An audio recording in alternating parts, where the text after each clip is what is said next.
Tidak ada orang Kristen yang bisa menjawab dengan pasti Yesus lahir 25 Desember. Tidak ada. Jadi saya bawakan klip. Ya, shalom bagi kita semua dimanapun kita berada pada saat ini. Kiranya kita semua tetap berada dalam keadaan sehat. Dan apapun yang merupakan aktivitas kita sepanjang hari ini, kiranya Tuhan Yesus memberkati. Dan kembali berjumpa lagi di channel kita ini, yaitu Zemayania Chin. Terima kasih buat teman-teman semua. Dan juga para sahabat yang sudah mendukung perkembangan channel ini dengan setia. Dan kiranya kita tetap menggunakannya untuk menjadi berkat bagi semua orang. Nah teman-teman, selamat Natal dan selamat Tahun Baru. Kiranya di tahun 2023 ini kita akan menjadi hidup baru. Karena tahun baru harus hidup baru, sikap baru, dimana juga perkataan-perkataan yang baru yang tidak menyakiti hati orang dan menjadi berkat bagi semua orang. Nah teman-teman, pada kali ini saya membahas ya, ada seorang ustadz yang dimana dia itu setiap hari kerjanya membahas tentang Kristenan, bahkan dia fitnah Yesus. Oh, Yesus itu membebaskan orang untuk berzina. Itulah sebabnya waktu ada seorang wanita yang tertangkap basah dan kemudian dibawa kepada Yesus, Yesus tidak menghukumnya.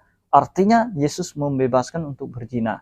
Nah, dan bahkan ada fitnah-fitnahan yang lain, bahkan tuduhan-tuduhan yang lain. Dan kali ini dia mencoba mengkritisi atau berkomentar tentang Natal atau kelahiran Tuhan Yesus. Dia berkata, kenapa gereja-gereja beda-beda tanggal perayaan Natalnya. Ada yang sebelum tanggal 25, ada yang setelah tanggal 25, bahkan ada gereja yang sama sekali tidak merayakan Natal. Nah, kenapa? Karena memang tidak jelas tanggal lahir Yesus Kristus itu dalam Alkitab.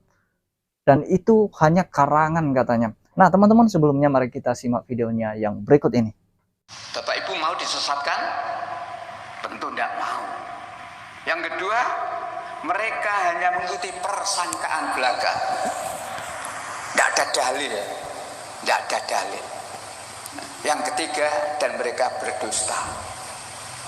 Bicara tentang Natal, kelahiran. Kalau penjenengan memperingati kelahiran penjenengan, tahu tidak tanggalnya, tanggal lahir penjenengan? Ini lucu, aneh, memperingati Natal tapi tidak tahu tanggal lahirnya.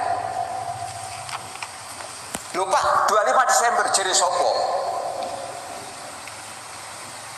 Tidak ada orang Kristen yang bisa menjawab dengan pasti Yesus lahir 25 Desember. Tidak ada. Jadi saya bawakan clipping. Kalau mau difoto, monggo. Jadi gereja-gereja yang berbeda dalam merayakan Natal tidak 25 Desember. Tapi kapan saat ini? Tapi 7 Januari. 7 Januari. Nah, ini orang Kristen, gereja ini. Bukan 25 Desember, tapi 7 Januari. Gereja yang lain sekte tidak 25 Desember dan tidak 7 Januari. Tanggal 6 April. 6 April. Malahan yang ini lebih ekstrim lagi, gereja Betel. Gereja Betel tidak merayakan Natal. Kenapa? Natal itu tidak ada perintah dalam Alkitab. Dan kelahiran Yesus tidak bisa diketahui kapan. Bayangkan. Jadi lahirnya Yesus tidak diketahui kapan. Umumnya 25 Desember, Pak. Umumnya. Jangan kamu mengikuti umumnya. Cari dalilnya. Nah, itu tentang kelahiran. Nah, jadi itu dia orang tua yang sudah lanjut usia teman-teman. Jadi kepo sekali, sentimen sekali, bahkan seringkali memprovokasi umat untuk membenci kekristenan. Pada kali ini dia membahas tentang Natal. Kelahiran Yesus tidak jelas. Dan kemudian ada gereja yang merayakan atau memperingati kelahiran Yesus di tanggal yang berbeda. Dan ada gereja yang lebih ekstrim lagi, yaitu gereja Betel katanya. Gereja Betel itu tidak merayakan Natal katanya. Saya kurang tahu gereja Betel yang mana yang tidak pernah merayakan Natal. Semua gereja Betel yang ada di Indonesia ini teman-teman merayakan Natal ya. Nah, karena saya juga pernah berjemaat atau pernah bergereja, bahkan pernah melayani di gereja Betel. Dan di bulan Desember itu ada perayaan Natal. Nah, kenapa berbeda-beda tanggal perayaan Natal itu, teman-teman? Sekarang ya, ada gereja-gereja yang berbeda perayaan Natalnya, ada yang sebelum tanggal 25, ada yang setelah tanggal 25, ada yang tanggal 25. Nah, teman-teman, orang yang mengaku Yesus Kristus adalah Tuhan, rata-rata mereka merayakan Natal tanggal 25 Desember dan ada malam Natal di tanggal 24-nya atau misa Natal. Nah, jadi kenapa ada yang berbeda? Sebenarnya teman-teman, gereja-gereja sekarang itu tidak cenderung memaknai kelahiran Yesus itu pada tanggalnya.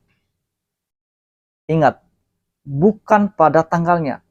Tetapi orang Kristen sekarang memaknai kelahiran Tuhan Yesus itu pada kedatangannya ke dunia ini, tujuannya apa. Dan itu yang selalu kita peringati. Tidak selalu cenderung pada tanggalnya. Nah, jadi kalau orang Kristen merayakan atau memperingati Natal sebelum tanggal 25 atau setelah tanggal 25, sebenarnya mereka tidak memaknai dari tanggalnya, melainkan memaknai dari kelahiran Kristus itu, kehadirannya ke dunia ini, tujuannya apa, misinya apa. Dia telah menyelamatkan manusia yang berdosa. Nah, jadi kalau dia mengatakan bahwa tidak ada perintah dalam Alkitab untuk memperingati kelahiran Yesus Kristus, itu dia berdusta.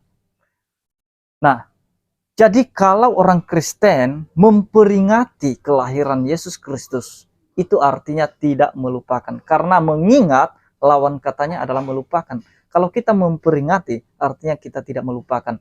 Apakah ada perintah untuk memperingati, untuk mengingat kelahiran Yesus, untuk mengingat kebangkitan Yesus, untuk mengingat kematian Yesus? Ada. Itu sudah jelas dalam Alkitab itu, teman-teman. Bahkan Yesus sendiri mengatakan bahwa setiap kamu memakan roti ini dan meminum cawan ini akan menjadi peringatan akan aku. Peringatan akan aku. Memperingati. Kita harus terus mengingat dari zaman ke zaman. Kalau kita memperingati semua itu, artinya kita tidak melupakannya. Jadi itulah perintah untuk memperingatinya. Jadi dia salah benar kalau dia berkata tidak ada perintah untuk memperingati kelahiran Yesus. Bahkan ada dalam tulisan Paulus.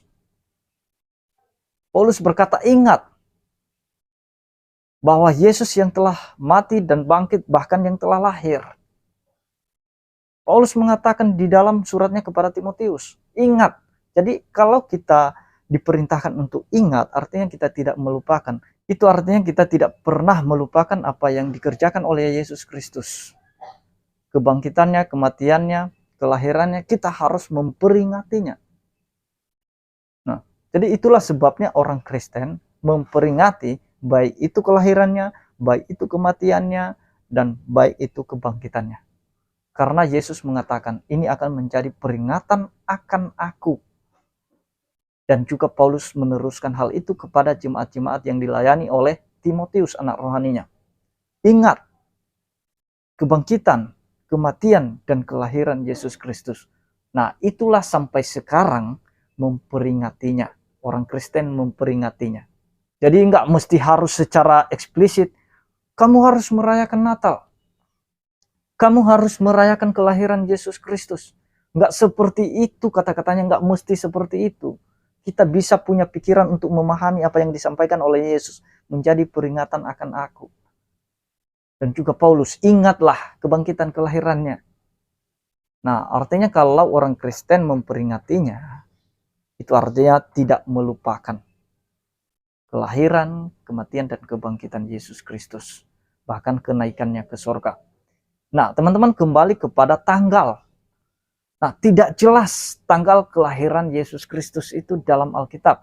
Sebenarnya kalau Ustadz ini dia berkata bahwa tidak ada seorang pun Kristen yang memberikan jawaban yang jelas, itu dia bohong. Bahkan Pak Bambang Nursena aja itu sudah menjelaskan secara mendetail, bahkan banyak pendeta yang menjelaskan tentang tanggal 25 Desember itu jelas. Itu kalau misalnya Ustadz ini jarang membaca tentang sejarah kekristenan, jarang membaca Alkitab, bahkan tujuannya membaca Alkitab untuk membelokkan artinya, membelokkan tafsirannya. Nah, jadi mereka tidak murni tujuannya membaca Alkitab itu.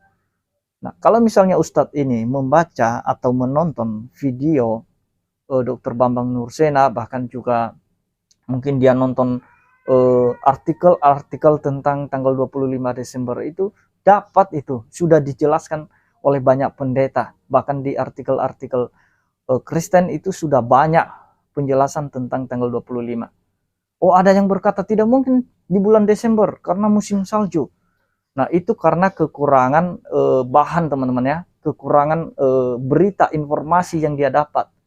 Nah, kalau di Israel itu, bagian selatan itu, geografisnya itu sebenarnya tidak terlalu dingin. Dan kalau misalnya mereka berkata bahwa tidak mungkin karena ada orang yang mengembalakan di padang, mana mungkin ada orang yang mengembalakan di musim dingin. Padahal domba-domba yang digembalakan pada musim dingin itu adalah domba-domba khusus. Ada domba khusus yang bisa digembalakan di padang. Itu untuk penggunaan atau untuk kepentingan bait Allah.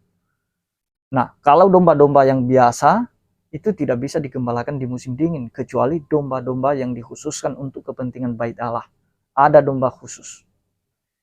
Nah, jangan selalu berkata, oh tidak mungkin. Ya, tidak mungkin bagimu. Jadi apa yang tercatat dalam Alkitab itu sangat mungkin.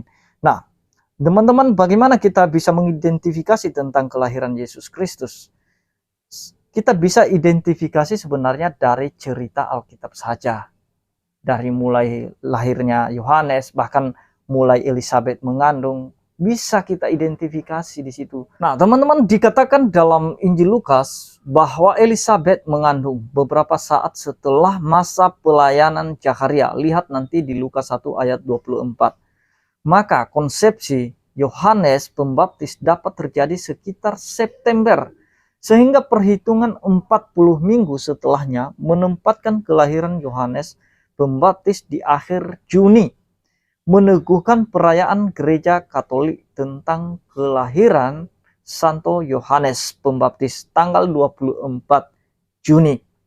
Selanjutnya dikatakan bahwa sesaat setelah perawan Maria mengandung Kristus, ia pergi untuk mengunjungi Elizabeth yang sedang mengandung di bulan yang ke-6. Nah, artinya umur Yohanes Pembaptis 6 bulan lebih tua daripada Yesus Kristus. Lihat Lukas 1 ayat 24 sampai 27 dan juga 36. Jika 6 bulan ditambahkan kepada 24 Juni, maka diperoleh 24 sampai 25 Desember sebagai hari kelahiran Kristus. Jika tanggal 25 Desember dikurangi 9 bulan, diperoleh hari peringatan kabar gembira, maka tepatlah penanggalan gereja, yaitu bahwa kelahiran Yesus jatuh sekitar tanggal 25 Desember. Nah, Santo Hippolytus atau bapak-bapak gereja dari Roma pada tahun 170 sampai 235 Masehi, pentobat yang dulunya seorang antipaus pada masa pengembalaan Paus Santo Jeprinus, Paus Santo Kalistus, Santo Paus Arbanus, dan Paus Santo Pontianus. Secara eksplisit juga dia menyatakan bahwa Yesus Kristus lahir pada tanggal 25 Desember. Untuk kedatangan pertama Tuhan kita dalam daging terjadi ketika ia lahir di Bethlehem. Nah, jadi hari keempat dalam minggu ketika Agustus Kaisar Romawi dalam 42 tahun pemerintahannya, tetapi dari Adam 5.500 tahun. Selain itu, tradisi suci juga meneguhkan tanggal 25 Desember sebagai hari kelahiran Tuhan Yesus. Sumber dari tradisi tersebut adalah kesaksian Bunda Maria sendiri. Sebagai ibu, tentu Maria mengetahui dengan rinci tentang kelahiran anaknya. Dan ini yang diteruskan oleh para rasul dan para penerus. Bunda Maria pasti mengingat secara detail kelahiran Yesus ini yang begitu istimewa, yang dikandung tidak lahir benih laki-laki, yang kelahirannya diwartakan oleh para malaikat, lahir secara mukjizat dan dikunjungin oleh para majus. Nah, jadi itu dia teman-teman. Dalam Alkitab sebenarnya bisa kita identifikasi melalui dalil-dalil atau cerita di mana Elizabeth mulai mengandung Yohanes Pembaptis. Dan kita bisa ketahui jarak antara kelahiran Yohanes dan kelahiran Yesus Kristus. Nah, itu saja yang mau saya sampaikan teman-teman. Kiranya Tuhan Yesus memberkati kita semua. Shalom.